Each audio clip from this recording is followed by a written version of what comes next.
네, 우리는 계속해서 야곱에 대한 말씀을 창세기를 통해 살펴보고 있습니다. 32장의 내용을 간략하게 좀 말씀을 드리면, 이제 야곱이 에서가 400명을 데리고 온다는 소식을 듣게 됩니다. 그는 너무 두려움이 가득하게 되고 이제 그는 어찌할 바를 몰랐습니다.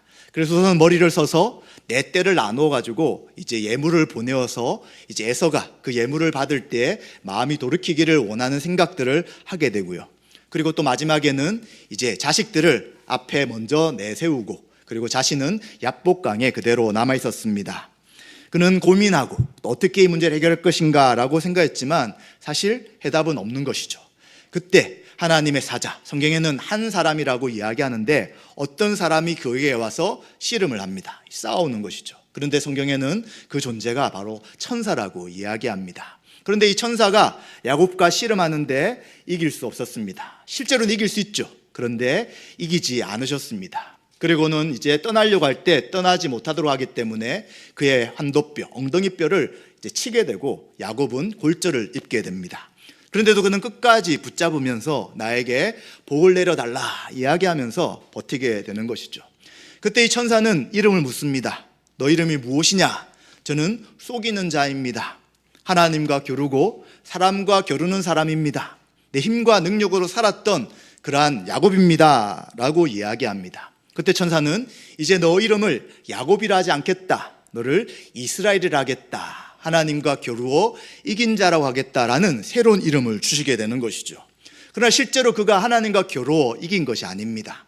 하나님 이제 그와 함께 하시고, 그리고 그가 스스로 살려고 했던 그 모든 의지를 꺾으시고 하나님이 다스려서 그 다스림 속에 살 수 있도록 하겠다라는 의미로 이스라엘이다라는 이름을 주게 되었습니다.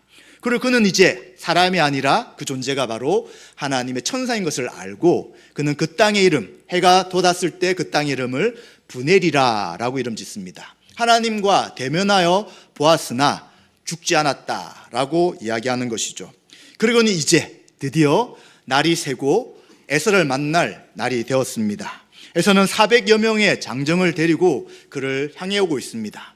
이제 야곱은 쩔뚝거리는 다리를 이끌고 그를 만나기 위해 나가게 되죠. 1절 2절에 보시면 이제 그동안의 야곱의 모습과 좀 달라진 모습을 보게 됩니다. 그는 먼저 요정들과 그들의 자식을 앞에 둡니다. 그리고 그 뒤에는 레아와 그의 자식을 두고요. 그리고 마지막에는 라헬, 자신이 가장 사랑한 라헬과 그리고 아들 요셉을 두게 됩니다. 그리고 그전에는 뒤에 멈춰 있었지만 이제 그는 앞으로 나갑니다. 쩔뚝거리면서 앞에 나가서 에서를 맞이하게 되는 것이죠. 어쩌면 에서가 칼로 자기를 칠 수도 있습니다. 그러나 야곱은 더 이상 두려워하지 않는 것이죠. 왜냐하면 하나님이 그와 함께 하셨고 또 하나님이 모든 약속을 지키시며 그에게 역사하신다는 것을 그가 분명히 알고 있기 때문에 이젠 뒤로 물러서거나 머뭇거리지 않고 그는 에서 앞에 서게 됩니다. 자, 이제 어떻게 되었을까요? 우리가 성경을 보신 것처럼 놀랍게도 이제 야곱이 그에게 7번 엎드려서 겸손을 인정하고 그에게 인사했을 때 에서는 달려옵니다.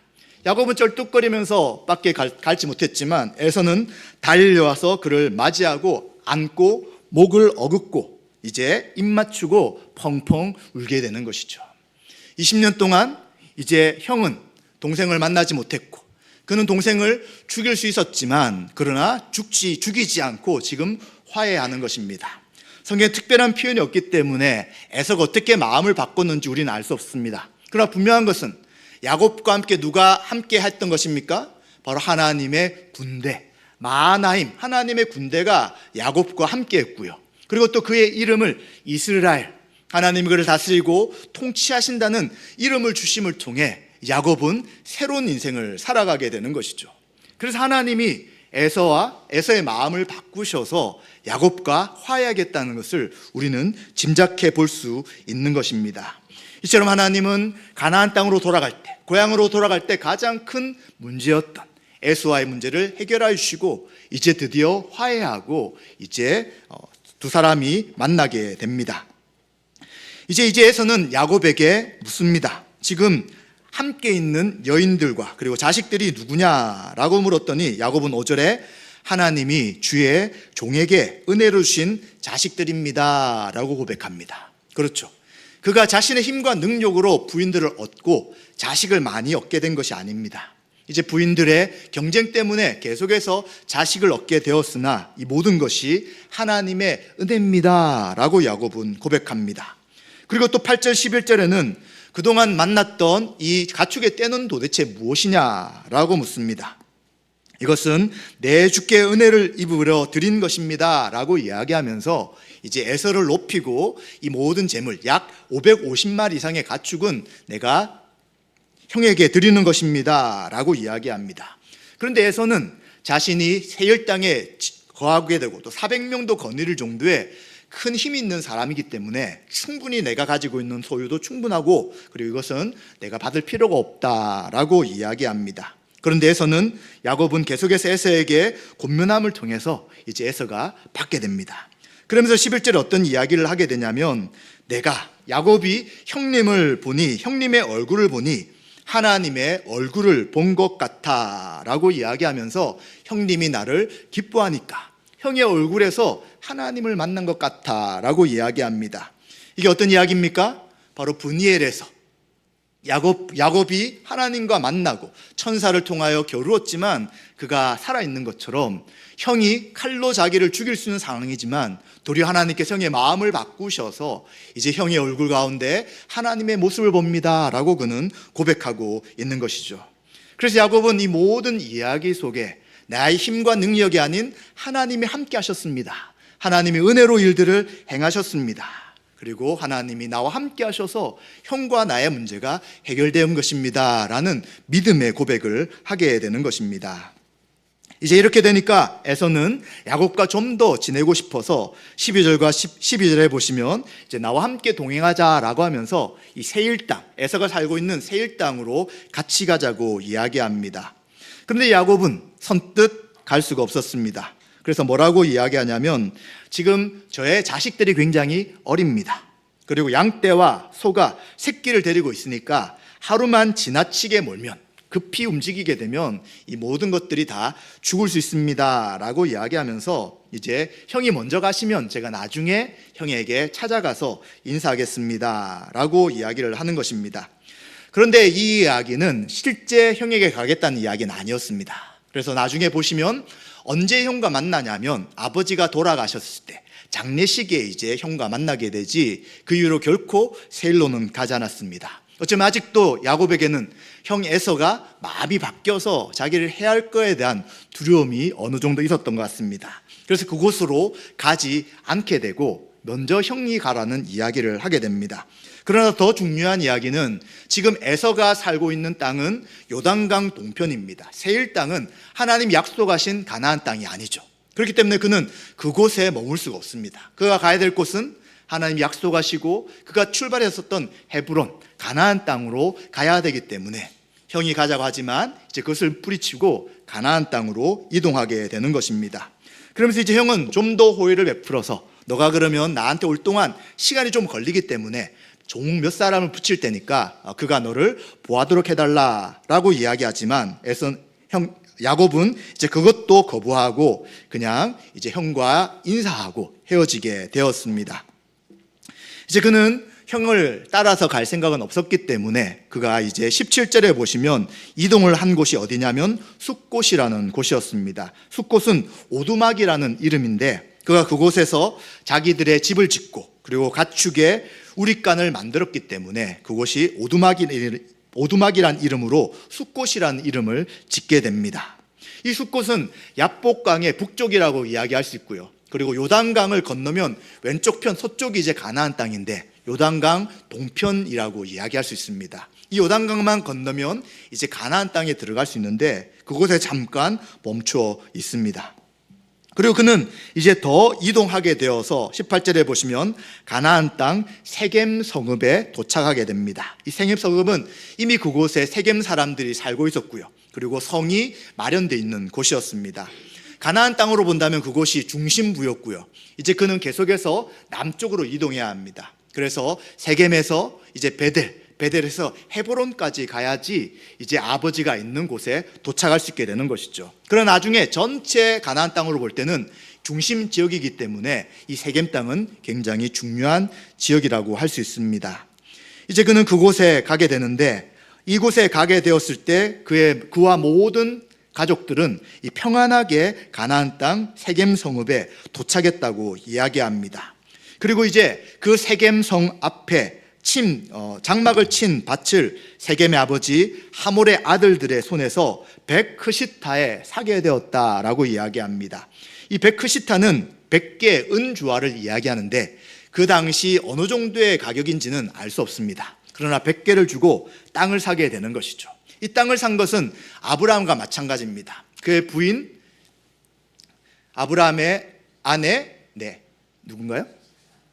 누구라고요? 사라. 제가 소리가 잘 안 들립니다. 죄송합니다. 사라가 죽었을 때 막벨라 굴을 사가지고 이때 돈을 지불하고 샀습니다. 그때 이 산 이유가 무엇이냐면, 이 가나안 땅이 하나님이 주신 땅이란 것을 확증하기 위해 산 것이죠. 마찬가지로 야곱도 돈을 주고 삼을 통해서 지금은 이방 사람들이 살고 있고 내 땅이 아닐지라도 하나님 약속하신 땅이기에 그 땅의 일부를 돈을 지급하고 사게 됩니다. 그리고는 그곳에 머무르게 되는 것이죠.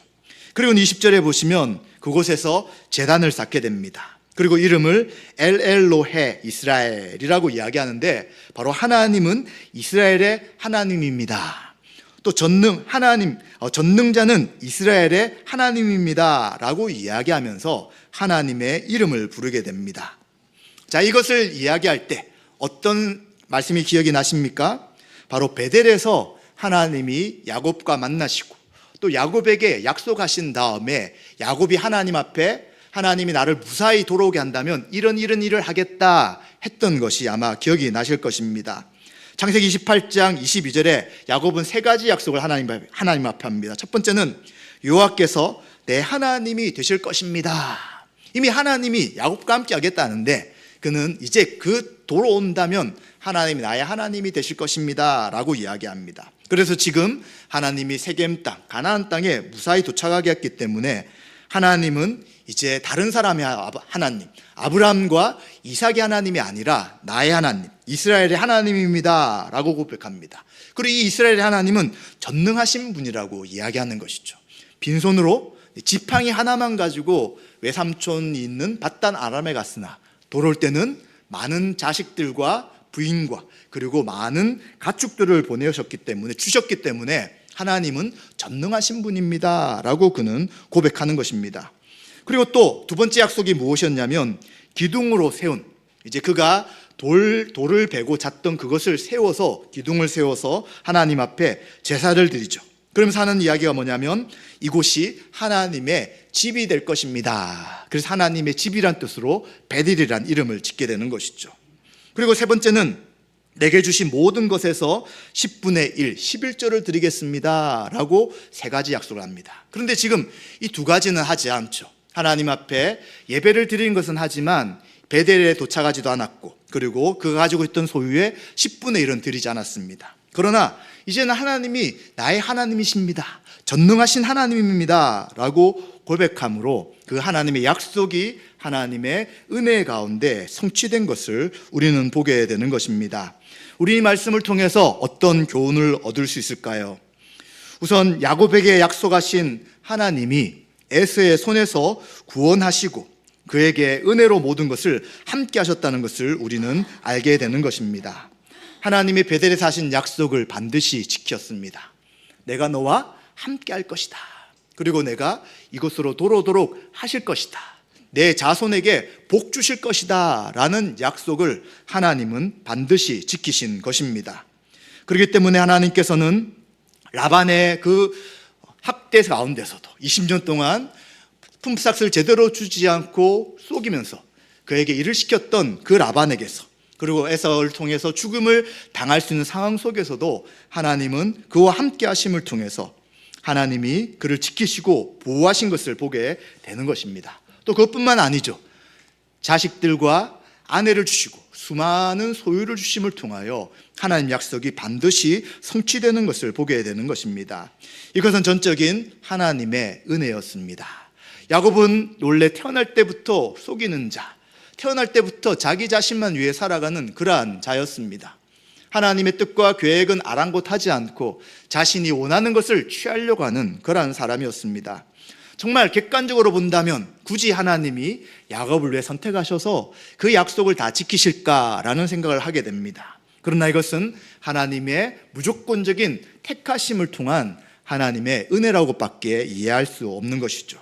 야곱이 잘해서, 야곱이 믿음이 좋아서, 또 야곱이 하나님 말씀에 순종해서 그 약속을 이루신 것이 아니라 하나님이 아브라함과 이삭과 야곱과 또 유다와 요셉을 통해 하나님 백성을 삼으시고 하나님 나라를 이루어 가실 것이라는 그 계획을 이루기 위해 선택한 사람이 야곱입니다. 그래서 야곱을 이렇게 인도하시며 이끌어 주시는 것이죠. 그래서 이것이 모든 하나님의 은혜인 것입니다. 마찬가지입니다. 우리 성도들의 인생 가운데 모든 것이 하나님의 은혜인 것을 기억해야 되는 것입니다. 우린 예수 그리스도를 믿기 전에 자신이 주인이 되어 살아갔습니다. 아마 모태신앙으로 신앙생활 하신 분은 이러한 극적인 경험은 없었을지라도 아마 믿음의 삶을 살아가다가 어느 순간 내 인생에 하나님이 함께 하시고 내 인생의 주인이 하나님이신 것을 고백하신 적이 있으실 것입니다.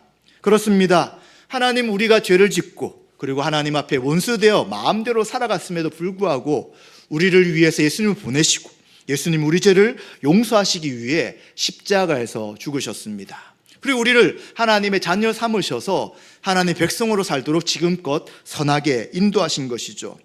우리는 이것을 뭐라고 이야기할 수 있습니까? 내가 믿음이 좋았기 때문에, 아니면 우리의 부모님이, 아니면 우리의 선배님들이 믿음 생활 잘했기 때문에 이런 삶을 살았다라고 말할 수 없는 것이죠. 전적인 하나님의 은혜인 것입니다. 나의 어떠함, 우리의 가족들의 어떠함이 아니라 전적인 하나님의 은혜로 우리가 지금껏 믿음의 삶을 살아가고 이렇게 하나님 앞에 영광 돌리며 예배드리고 있는 것입니다. 혹시 예수님 믿기 전에, 예수님이 우리의 인생의 주인이기 전에 삶이 어땠는지를 기억하십니까?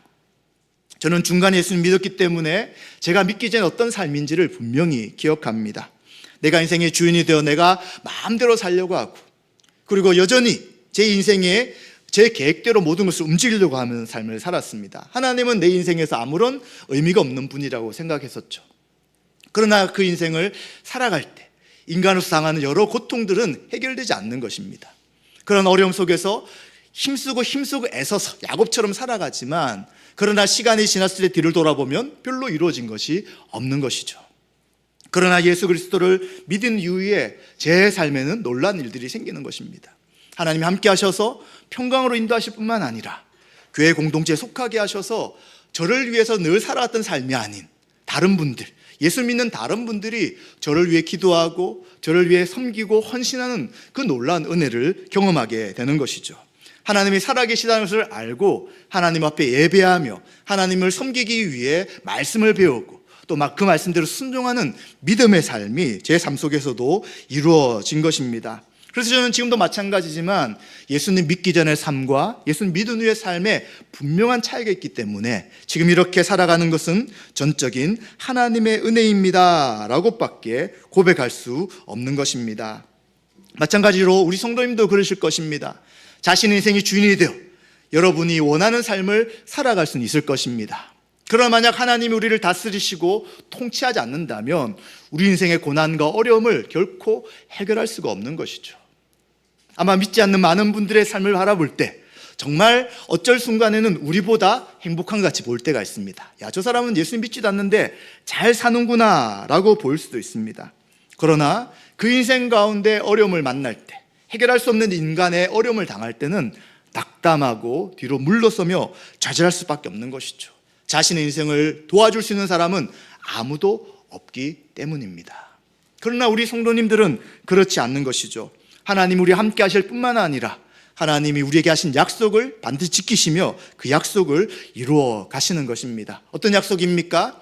예수 그리스도를 믿는 믿음을 가진 우리들에게 하나님의 자녀 삼아주시고 하나님이 우리와 늘 함께 하신다는 약속입니다.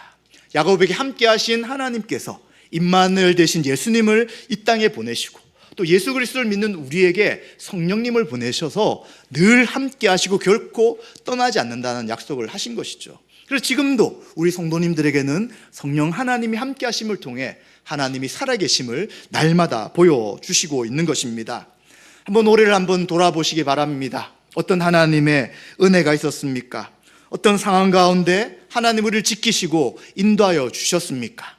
아마 분명히 그러한 순간순간들이 있었을 것입니다. 만약 하나님 우리 함께하지 않고 우리를 붙잡아 주시지 않았다면 우리는 이 시간 이곳에서 예배를 드리지 못할 수도 있었을 것입니다.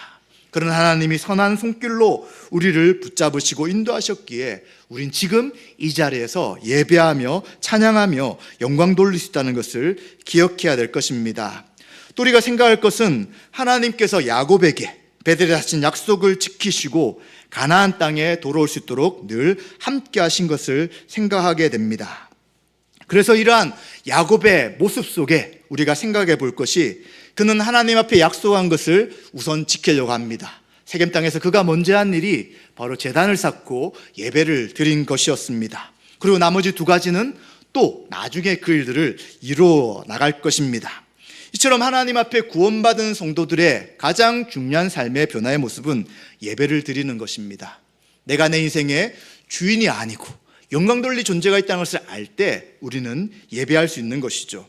우리가 이 시간 나와 누구를 예배하고 있습니까? 바로 살아계신 하나님을 예배하는 것입니다. 삼위일체 하나님을 예배하는 것입니다. 그 하나님 앞에 영광 돌리고 우리가 가지고 있는 모든 것을 통하여 하나님을 높이고 있는 것입니다. 그래서 찬양을 통하여, 기도를 통하여, 그리고 헌금을 통하여 우리의 몸을 드리면서 하나님 앞에 예배 드리는 것은 은혜 받은 성도만이 할 수 있는 유일한 것임을 기억해야 되는 것이죠. 그래서 우리는 이 예배를 소중하게 생각하고 매주 반복되는 예배일지라도 한 주 한 주 드린 예배가 새로운 예배임을 늘 기억해야 되는 것이죠. 왜 그렇습니까?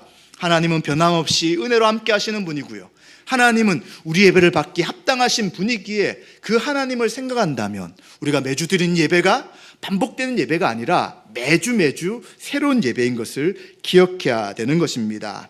또한 이처럼 예배하는 사람 가운데 나타나는 것은 바로 감사와 헌신이라고 할 수 있습니다. 왜 감사합니까? 하나님 우리에게 베푸신 은혜가 무엇인지 알 때 감사할 수 있는 것이죠. 받은 게 없다고 생각하거나 있는 것이 빼앗겼다고 생각하는 사람들은 결코 감사할 수 없습니다. 그러나 하나님이 아무것도 없는 우리에게 구원케 하시고 또 예수 그리스도를 믿을 수 있는 믿음을 주셨다는 것은 우리가 감사할 조건이 되는 것입니다. 이제 12월 마지막 1년에 한 달을 남아있기 때문에 우리는 또 1년에 한번 돌아보실 것입니다. 무엇이 우리는 감사할 내용입니까? 어떤 것 때문에 우리는 감사하십니까? 예수 그리스도를 믿는 믿음으로 하나님의 백성이 되고 자녀가 되어 지금 이 자리에 나와 하나님께 영광 돌리며 예배할 수 있는 것이 우리에게 가장 중요한 감사가 되어야 될 것입니다. 또한 이렇게 감사하는 성도는 그냥 감사하고 끝나는 것이 아니라 헌신하며 자신의 삶을 드리는 것입니다. 왜요? 우리에게 하나님이 은혜를 주셔서 하루하루 삶을 살게 하시고 일상의 모든 삶을 살도록 하신 것이 은혜이기 때문입니다. 내 것이 아니기 때문에 우린 다시 하나님 앞에 드려야 되는 것이죠. 그래서 예배의 그 단어 속에는 섬김이라는 것이 포함되어 있습니다. 하나님을 섬기는 것입니다. 하나님이 은혜를 베풀어 주셨기 때문에 그 하나님을 섬기며 찬양하며 기도하며 헌금하며 섬겨 나가는 것이고요. 또 그 가운데 하나가 바로 헌신, 봉사하는 것입니다. 봉사는 하나님께 예배로 헌신할 뿐만 아니라 성도들 간의 관계 속에서 서로 봉사하며 섬겨 나가는 것입니다. 우리가 예배를 드릴 때 여러 가지들을 준비해 나가야 합니다. 또 예배 후에 식사하고 그리고 또 성경부하고 또 여러 가지 교회 활동을 할 때 여러 섬김이 있는 것입니다. 누가 섬길 수 있습니까? 하나님의 은혜를 아는 분들이 섬길 수 있는 것이죠. 만약 내 삶 속에 섬김보다는 섬김을 받기 원하는 생각이 많이 있다면 하나님의 은혜가 무엇인지를 다시 한번 우리는 생각해야 되는 것입니다. 아무것도 받을 수 없는 우리에게 값없이 구원의 은혜를 주시고 예수님이 우리를 위해 십자가에서 형벌대속적 죽음을 죽으셔서 죄와 사망의 모든 권세를 해결해 주셨습니다. 그렇다면 이 받은 은혜가 감사해서 우리는 하나님 앞에 섬기며 헌신하는 것이죠. 없는 것을 주셨기에 있는 것 때문에 아까워하지 않고 내가 가진 것 때문에 인색하지 않고 모든 것을 들여 주님을 섬기는 것이죠. 그런데 이 섬김에 가장 중요한 것은 보이지 않는 하나님을 예배하는 것뿐만 아니라 옆에 있는 지체들을 섬겨 나가는 것임을 기억해야 합니다. 사실 요즘 경제적으로 많이 어렵고 또 여러 가지 많은 힘든 일들이 있기 때문에 교회에 와서는 좀 편하게 누리고 싶고 그리고 많은 사람의 보살핌을 받고 위로받고 싶은 것이 모든 사람의 마음일 수 있습니다. 그러나 만약 모든 성도님들이 그런 생각을 한다면 어떻게 될까요? 아무도 위로를 받을 수 없는 것이죠.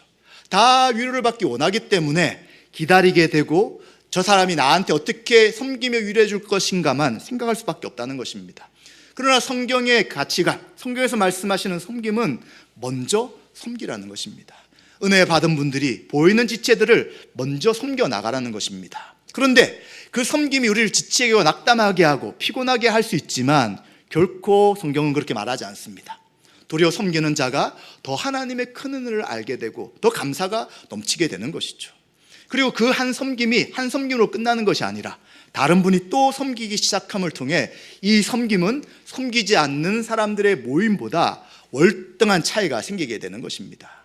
그래서 우리는 성경적인 섬김이라는 것은 내가 섬김 받아야 되지라고 기다리는 것이 아니라 먼저 나가 다른 사람을 섬길 때 그분뿐만 아니라 또 다른 사람이 그분을 섬기게 되면서 이제 우리 공동체 구성원이 한 사람 외에 모든 사람이 섬기는 놀라운 역사가 나타나게 되는 것이죠. 이것은 실제 해봐야지 아는 것입니다. 이 무리가 제자훈련을 받고 성경부를 하실 때, 아니 목장 모임을 할 때 이 섬김을 경험하셨을 것입니다. 지치고 피곤하고 이렇게 하면 재정이 어려운데 라는 그러한 많은 갈등 속에서 섬겨 나갔을 때 결과는 하나님이 모든 것을 채우신 것입니다. 그러나 지금 우리는 또 다른 섬김이 우리에게 있다는 것을 기억해야 됩니다. 잘 섬기고 수고하고 헌신했지만 결과가 우리가 생각했던 것과 다를 수는 있습니다. 그러나 하나님은 우리가 섬겼던 그 자체를 소중하게 보시고 귀하게 보시는 것입니다. 이제 계속 멈춰 있기를 원하시지 않고 이제 또다시 다른 사람을 섬기기 위해 어떤 분에게 나의 섬김이 필요한가? 하나님 나에게 이런 은사를 주셨는데 어떤 분을 섬겨야 될 것인가? 라는 것을 생각한다면 이제 그 한 사람 한 사람의 섬김이 결국은 전체가 모아져서 모든 성도님들이 교회에 오실 때 또 한 공동체로 살아갈 때 그 풍성함을 경험할 수 있다는 것을 꼭 기억하시면 좋을 것입니다. 올 한 해 정말 잘 섬기셔서 감사합니다. 한 분 한 분의 섬김을 통해 우리 교회가 지금 이 12월 달까지 하나님께 예배드리며 아무런 문제가 없이 오게 되었습니다. 그러나 또 우린 25년도가 있습니다. 오래 했다면 했으니까 멈추는 것이 아니라 했으니까 더 잘 섬기는 것이 은혜 받은 성도의 모습인 것을 기억해야 합니다. 혹시 1년을 돌아보았을 때 내가 이 부분이 좀 부족했다라고 생각한다면 이제 하나님 앞에 결단하며 헌신하며 내년도에는 더 섬길 수 있도록 은혜를 구하시기 바랍니다. 마음이 잘 안 움직일 수도 있고요, 상황이 안 될 수도 있고요, 그리고 그동안 해왔던 것이 너무 많기 때문에 이제 좀 쉬고자 하는 마음이 생길 수 있습니다. 그러나 우리는 언제 쉰다고요? 주님 다시 오실 때 쉬는 것입니다. 주 안에서 쉬러 가실 때 쉬는 것이지 그 전까지 우리가 스스로 쉴 필요는 없는 것입니다. 쉬는 것은 도리어 우리의 신앙이 성숙하고 성장하는 것이 아니라 자꾸 뒤로 물러서게 되고 그리고 세상을 쫓아가게 되는 것이기 때문에 결코 쉴 수 없는 것입니다. 그런데 쉬지 않으면 힘들죠. 많이 봉사하신 분들이 다 이야기하시는 것이 지치고 힘들다는 것입니다. 왜 그러냐면 섬김을 하는 사람과 섬김 받는 사람이 나눠져 있기 때문입니다.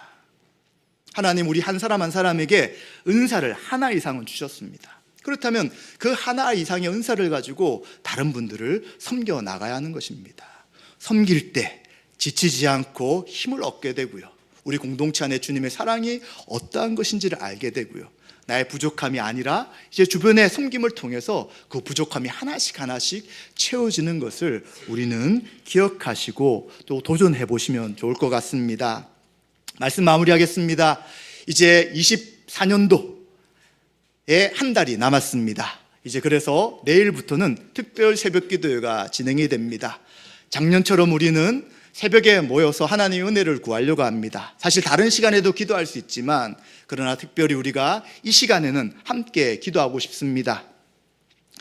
12년, 24년을 생각하면서 우리가 기도할 것 기도하고 25년도를 구하면서 하나님 앞에 기도해야 될 것이고요, 또 가족과 우리 교회와 민족을 위해, 해외 선교를 위해서도, 또 이 나라의 유정자를 위해서도 우리는 기도해야 될 것입니다. 매일 나오지 못할지라도 우리가 한 번도 안 나오겠다는 생각과 최소 한 번 이상 최선을 다해 나가겠다는 생각은 많은 차이가 생기는 것입니다. 우리가 도전하면 도전할수록 하나님이 우리에게 함께 하셔서 일하시는 것을 경험하지만, 도전을 멈추고 제자리에 있다면 결코 하나님이 우리 어떻게 하시는지를 알 수 없을 수 있다는 것입니다. 그래서 우리는 다시 한 번 더 마음을 새롭게 하시고, 월요일부터 금요일까지 특별 새벽 기도를 통해 하나님 앞에 은혜를 구하시면 좋겠습니다. 그리고 25년도 행하실 하나님의 역사하심을 소망하고, 올해도 하나님이 은혜로 우리를 인도하셨다면 내년도에도 은혜를 인도하셔서 우리 교회와 가정과 이민족 가운데 하나님이 뜻이 임할 수 있도록 하나님 앞에 믿음으로 나아가는 시간들이 되었으면 좋겠습니다. 하나님께서 우리에게 은혜로 함께 하신 하나님이 또 내년도에도 함께 하실 것이고요, 하나님께서 계속 함께 하신 것을 생각하며 하나님을 예배하며 감사하며 헌신하시는 저와 여러분 되시기를 주님의 이름으로 축원드립니다.